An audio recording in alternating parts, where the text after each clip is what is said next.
کہ ستونوں کی طرف ستونوں کے درمیان میں نماز پڑھنا. اللہ تعالیٰ سب کو مدینہ منورہ کی حاضری نصیب فرمائے.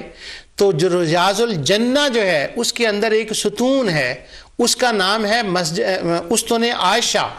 وہاں پر نماز پڑھتے ہیں، برکت ہے، اور حدیث میں اس کی فضیلت آئی ہے. وہ حضرت سلمہ بن اکوع رضی اللہ تعالیٰ فرماتے ہیں وہ جاتے تھے اس ستون کے پاس نماز پڑھنے کے لیے. تو جب وہ ستون کے پاس نماز پڑھنے کے لیے جاتے تھے تو لوگوں نے پوچھا کہ آپ اتنی کوشش کرتے ہیں کہ وہاں جاتے ہیں.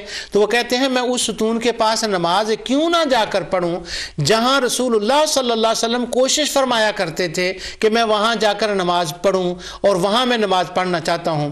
تو وہ ستون تھا.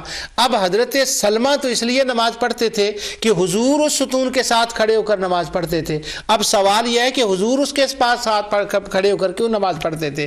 تو اس کی شرح میں امام بدر الدین عینی نے، علامہ ابن حجر اسقلانی نے ایک ہلکا سا اشارہ کیا ہے. وہ کہتے ہیں کہ وہ جو قرآن حضور کے زمانے میں لکھا جاتا تھا وہ ایک صندوق تھا. مسلم میں وہ صندوق کے لفظ آتے ہیں. حافظ ابن حجر کہتے ہیں جو ہمارے سامنے مسلم کا نسخہ ہے اس میں صندوق کا لفظ نہیں تھا. تو وہ ایک صندوق تھا جس کے اندر ایک ماسٹر کاپی ہوتی تھی اور وہ ماسٹر کاپی قرآن کی ہوتی تھی، اور وہ اس صندوق اس کے ساتھ ستون کے ساتھ پڑا ہوتا تھا صندوق.